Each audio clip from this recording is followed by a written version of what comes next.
Hello everyone, I'm Darren Magee, and today's topic comes from some questions asking about narcissism and addiction. Now, this is a subject which can be a source of both confusion and debate, in the sense that with addiction and narcissism we often see similar patterns of behaviour. So in this video I'll look at the similarities and the differences between the two, but I'll also look at what happens when a narcissistic person has an addiction. So to begin, narcissism is generally characterized by being selfish, having a huge sense of entitlement, there's lacking empathy for others, being highly disagreeable, and needing constant attention. An addiction, however, is a chronic condition that's defined by compulsive substance use or compulsive behaviours, despite the harmful consequences. And an addiction doesn't just have to involve substances such as drugs or alcohol. People can be addicted to sex, pornography, compulsive spending, or gambling. It could be anything where the person compulsively does something that gives them a brief moment's pleasure, numbness, or escape. It's something that gives them a dopamine hit, and over time what happens is the brain becomes dependent on whatever gives it that dopamine hit. So it could be said it's not the thing itself someone is addicted to, it's what it does for them, it's what it does to them. That's what they're addicted to. Now, with narcissism, we often see poor emotional regulation and instant gratification, instant reward seeking. Whereas an addiction, well, that rewires the brain. It makes cravings and reward seeking central to that person's life. So the patterns begin to look the same. But a common misperception is that all addicts are narcissists. Well, no, they're not. As Dr. Darren Haber said whenever we were talking together on a podcast, addiction doesn't discriminate. It could happen to anyone. So although many people who struggle with addictions don't meet the criteria for narcissistic personality disorder, it is true to say that some addicts might exhibit narcissistic traits more prominently. To give an example, imagine someone struggling with an alcohol addiction, so they might prioritize drinking over buying a loved one a birthday present. But it's not because they don't care about that person, it's because their brain has been rewired to prioritize the alcohol. And when the birthday comes, well, we could hear a lot of excuses, lies, and manipulation over the absence of a present. And again, this does look a lot like narcissism. But a study published in Addictive Behaviours reports found that addiction reduces empathy and increases self-focus. So we see selfishness, but this isn't inherent narcissism. It's the addiction demanding all the attention and all the resources at the expense of everything and everyone else. Now, when it comes to someone who has narcissistic personality disorder and an addiction, well, as I previously mentioned, narcissists tend to have poor emotional regulation. They tend to be quite high in neuroticism. So they don't like negative emotions that could leave them feeling flawed, weak, or vulnerable. So they might use drugs to relax them or to numb them, or drugs to bolster up their grandiosity and their confidence. They might watch porn or have sex with multiple partners to try to make themselves feel powerful and attractive. Or they might drink alcohol to try to quieten their underlying anxiety or shame. It could be said that an addiction is a maladaptive way of trying to escape one feeling for another. For instance, I don't want to feel sad, I want to feel happy. I don't want to feel weak, I want to feel powerful. I don't want to feel bored, I want to feel excited, and so on. I just think that with narcissism, due to the lack of insight, this is heightened. But like with all addictions, whatever it is they take or whatever it is they do, just like all forms of avoidance, the very things they do are the very things that often make it worse. Over time, the addiction creates behaviours where they hurt themselves and they both hurt and alienate others. And with addiction, whether there's narcissistic personality there or not, what we often see is a combination of pain, survival instincts, shame, and the effects of the addiction itself. Now, it is true to say the first step to recovery is admitting you have a problem. And sometimes, maybe depending on the person or the nature of the addiction, well, admitting there's a problem could be difficult for anyone. But with narcissistic personality, because of their difficulty to accept their own flaws, accept responsibility, sometimes even accept reality, there can be a lot of excuses. There can also be a lot of denial and a lot of blame shifting.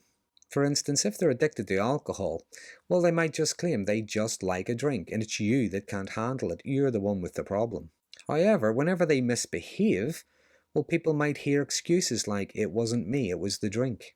So they might use the alcohol as an excuse for their bad behaviour, but they don't acknowledge how much of a problem the alcohol is. Nor do they acknowledge that they behave badly even when they're sober. The alcohol only makes it worse because their inhibitions are lowered.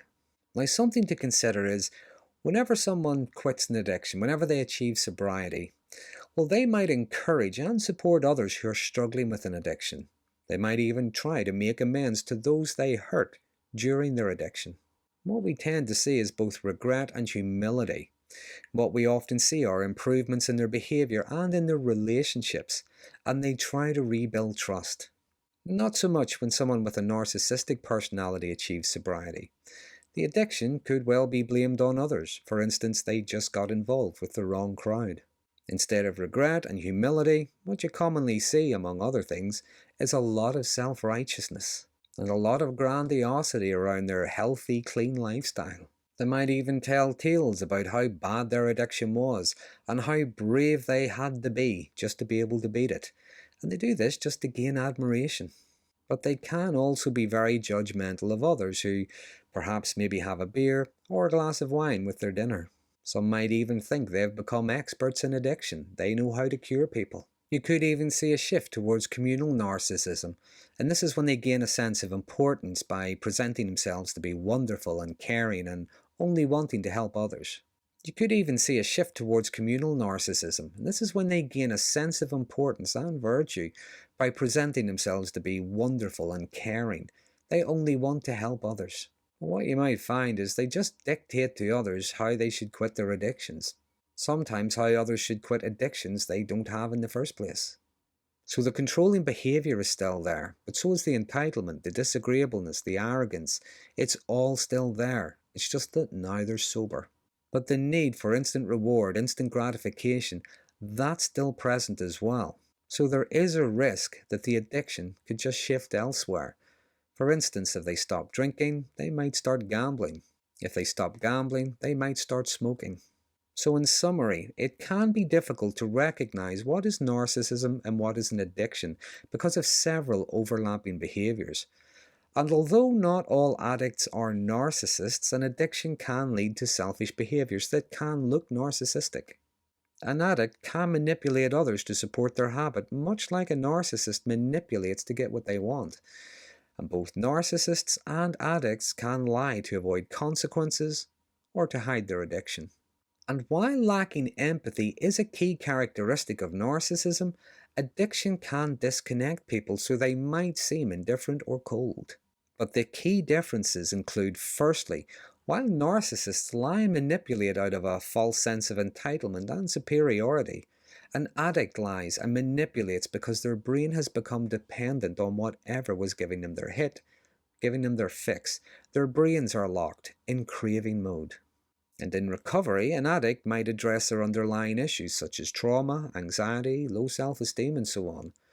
A narcissist might quit their addiction, but their issues are still there. They struggle to face what lies beneath because of the vulnerability or the shame that might bring up. Also, as I mentioned, addiction leads to disconnection. An important part of recovery is building connection or reconnecting with others. Narcissists, however, only really tend to have surface level connections. Lastly, another part of recovery is for a lot of people to try to become a better person, because this can help restore empathy and reduce self-centered behaviours, and it breaks the cycle of addiction. When a narcissistic person quits drinking, smoking, taking drugs or whatever, the narcissism remains. So that's a brief outline of narcissism and addiction. I will add the research and the articles I was reading in the description of this video if you'd like more information. But do feel free to add anything I may have missed. There are some interesting conversations start from these videos. But I would like to add, recovery from addiction can be long and at times it's a difficult journey, but it is one that's worth it. If you're struggling with an addiction or someone close to you is, I would invite you to think about reaching out, seeking help and support. But if you find this topic to be interesting, please consider subscribing, and until next time, thanks for watching.